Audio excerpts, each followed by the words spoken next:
नमस्कार बच्चों। अमरवाणी कविता में इसके पहले हम पाठ का उद्देश्य पढ़ा था।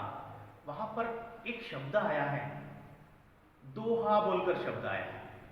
तो बच्चों, इस कविता में जो कविता दी गई है उसकी शैली दोहा है। यानी कि कविता में अभिव्यक्त करने की विभिन्न शैलियां हैं, दोहा, चौपाई, उलाला, इस प्रकार। तो यहाँ पर जो शैली है इस कविता में वह दोहा है। तो दोहा क्या है इसके बारे में हम जानते हैं। तो बच्चों देखें, दोहा क्या है जानते हैं। दोहा अर्धसम मात्रिक छंद है।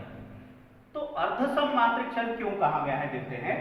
इसके पहले और तीसरे चरण में 13 मात्राएं होती है। दूसरे और चौथे चरण में 11 मात्राएं होती है। तो बच्चों, पहले और तीसरे चरण में 13 मात्राएं, तीसरे और चौथे चरण में 11 मात्राएं। तो इसलिए इसे अर्धसम मात्रिक छंद कहा गया है। प्रत्येक चरण के अंत में यति होती है। प्रत्येक चरण के अंत में हम क्या करते हैं, रुक जाते हैं। उसी को ही कहते हैं हम यति। दूसरे तथा चौथे चरण में तुक होता है और चरणों का अंत लघु से होता है। बच्चों याद रखिए, दूसरे तथा चौथे चरण में तुक होता है।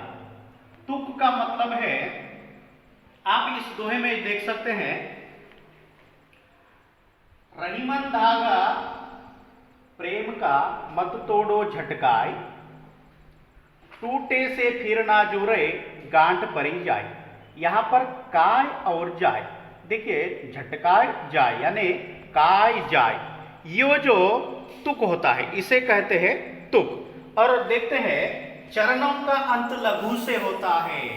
यानी देखिए यहां पर काय जाय यानी ये के लिए लघु का प्रयोग किया जाता है, यहां पर ये के लिए भी लघु का प्रयोग किया जाता है। इसलिए इसे कहा गया है लघु से अंत होता है।